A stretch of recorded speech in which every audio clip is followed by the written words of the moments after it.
जय श्री कृष्ण मित्रों, आइए हम सब मिलकर एक बार प्रभु श्री कृष्ण की वंदना करें।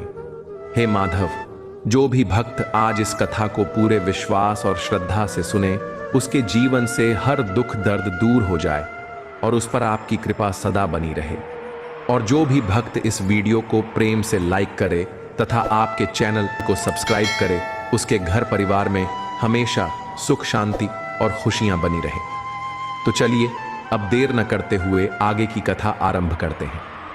मित्रों, प्रभु श्री कृष्ण कहते हैं कि हे अर्जुन, यह संसार बदलते मौसम की तरह है। कभी धूप है तो कभी छाया, कभी हंसी है तो कभी आंसू।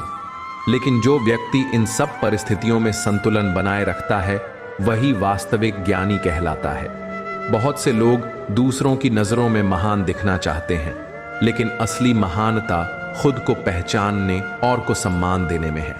जैसे दीपक खुद जलकर दूसरों को रोशनी देता है, वैसे ही सच्चा इंसान अपने भीतर की ताकत को जलाकर दुनिया को प्रकाश देता है। जीवन की असली खूबसूरती बाहरी रूप में नहीं, बल्कि उस करुणा और विनम्रता में है जो हमारे आचरण से प्रकट होती है। हर व्यक्ति के जीवन में कभी न कभी ऐसा क्षण आता है जब उसे यह सोचना पड़ता है कि वह किस दिशा में चल रहा है और उसका लक्ष्य क्या है। आत्मचिंतन करते हैं, वही अपने जीवन की सही राह ढूंढ पाते हैं। जीवन का सबसे बड़ा साहस यही है कि हम अपने भीतर की कमियों को स्वीकार करें और उन्हें सुधारने का प्रयास करें।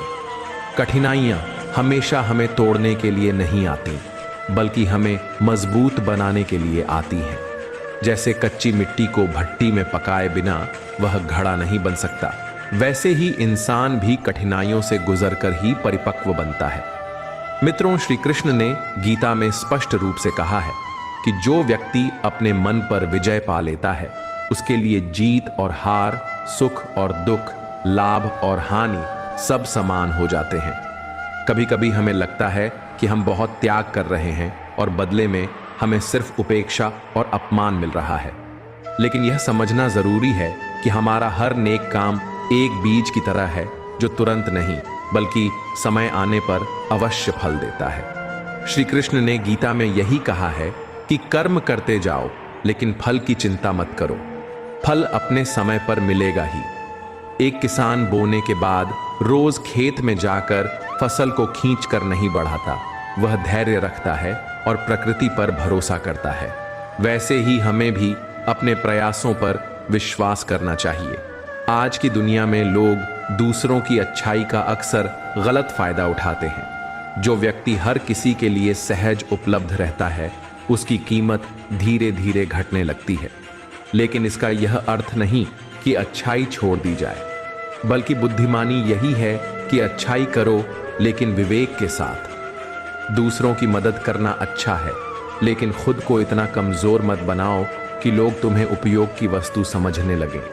मित्रों, श्री कृष्ण ने गीता में स्पष्ट रूप से कहा है कि संयम ही सबसे बड़ी ताकत है। दया और दृढ़ता का संतुलन ही जीवन को सही दिशा देता है।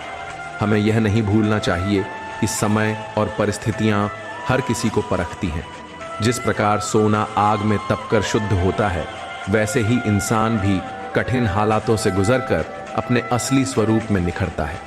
जब लोग आपका साथ छोड़ दें, तब यह मानकर चलो कि भगवान आपके साथ हैं, क्योंकि दुनिया साथ छोड़ सकती है, लेकिन ईश्वर कभी नहीं। सबसे बड़ी पूंजी धन दौलत नहीं, बल्कि मन की शांति और आत्मसंतोष है। यह शांति तभी मिलती है जब हम अपने कर्म धर्म के मार्ग पर चलते हैं। याद रखो, रिश्तों की सच्चाई भी समय के साथ सामने आती है। जब तक आप दूसरों के लिए उपयोगी हैं, लोग आपको चाहेंगे, लेकिन जब आप कमजोर हो जाते हैं, तब वही लोग आपसे दूर हो जाते हैं। इसलिए जीवन का नियम यही है कि स्वयं को आत्मनिर्भर और मजबूत बनाओ। जो अपने आत्मबल को पहचान लेता है, उसके लिए कोई भी कठिनाई असंभव नहीं रहती। अंत में यही कहना उचित होगा कि हर दिन को एक अवसर मानो। अतीत की गलतियों से सीखो, भविष्य की चिंता मत करो और वर्तमान में अपना श्रेष्ठ कर्म करो। श्री कृष्ण ने यही सिखाया है कि मनुष्य का अधिकार केवल कर्म पर है, फल पर नहीं। इसलिए जीवन की राह चाहे कितनी भी कठिन क्यों न हो, यदि मन में धैर्य है और आचरण में सत्य है तो सफलता निश्चित है। कृष्ण कहते हैं कि हे मानव, अपने कर्मों को करते समय केवल परिणाम की चिंता मत करो, क्योंकि चिंता ही इंसान को दुर्बल बनाती है। जब तुम सच्चे मन से कर्म करते हो तो उसका फल अवश्य मिलता है। अगर किसी को दुख देकर तुम अपनी खुशी की तलाश करते हो तो वह कभी स्थायी नहीं होगी, लेकिन यदि तुम किसी को छोटी सी मदद करके उसका दिल जीत लेते हो तो वह तुम्हारे जीवन की सबसे बड़ी पूंजी बन जाती है। मित्रों, प्रभु श्री कृष्ण कहते हैं, हे पार्थ, जीवन का अर्थ केवल अपनी इच्छाओं को पूरा करना नहीं, बल्कि दूसरों की भलाई में सुख खोजना है। समय बहुत मूल्यवान है, उसे यूं ही गंवा देना आत्मा के साथ अन्याय है। जैसे जलती हुई दीपक की लौ अंधकार को मिटाती है, वैसे ही एक सच्चा विचार जीवन की दिशा बदल सकता है। एक छोटा बीज जब मिट्टी में छिपा रहता है तो कोई उसकी ताकत नहीं देख पाता, लेकिन जब वह अंकुरित होता है तो धरती को हरियाली से भर देता है। वैसे ही इंसान की असली शक्ति कठिनाइयों में ही प्रकट होती है। एक बार की बात है, एक गरीब किसान था। उसके पास ज्यादा साधन नहीं थे, लेकिन उसके पास विश्वास था। लोग उसका मजाक उड़ाते और कहते कि तू अपनी खेती से कभी सफल नहीं हो सकता, लेकिन किसान ने हिम्मत नहीं हारी। वह रोज अपने खेत में मेहनत करता, ईश्वर का स्मरण करता और धैर्य से इंतजार करता। कुछ समय बाद उसकी मेहनत रंग लाई और उसका खेत लहलहा उठा। तब वही लोग जो उसका मजाक उड़ाते थे उसकी मेहनत की तारीफ करने लगे। इससे यही सीख मिलती है कि लोगों की बातें तुम्हें नहीं रोक सकती, तुम्हें केवल अपनी सोच और कर्म पर विश्वास रखना है। हर मनुष्य की परीक्षा तब होती है जब रास्ते कठिन होते हैं। आसान मार्ग पर चलकर कोई महान नहीं बनता। कठिनाइयां हमें हमारी असली क्षमता से परिचित कराती हैं। जब जीवन की परिस्थितियां तुम्हारे विरुद्ध दिखें तो समझो कि ईश्वर तुम्हें और अधिक मजबूत बना रहा है। मित्रों, प्रभु श्री कृष्ण कहते हैं, हे पार्थ, जिस प्रकार सोना आग में तपकर और अधिक शुद्ध हो जाता है, उसी प्रकार इंसान कठिनाइयों में तपकर ही महान बनता है। एक संत ने कहा था, सफलता शिखर पर पहुंचने से नहीं मिलती, सफलता तो तब मिलती है जब रास्ते में गिरकर भी तुम दोबारा उठ खड़े होते हो। पर्वत की ऊंचाई को पाने वाला यात्री हर कदम पर थकता है, लड़खड़ाता है, लेकिन जो हार नहीं मानता वही शिखर तक पहुंचता है। इसी तरह जीवन की ऊंचाइयां भी उसी को मिलती हैं जो चुनौतियों से डरता नहीं। इसलिए यदि तुम सच्चे मन से प्रयास करो, दूसरों के लिए भलाई सोचो और अपने कर्म पर अडिग रहो, तो पूरी सृष्टि तुम्हारे साथ खड़ी हो जाती है।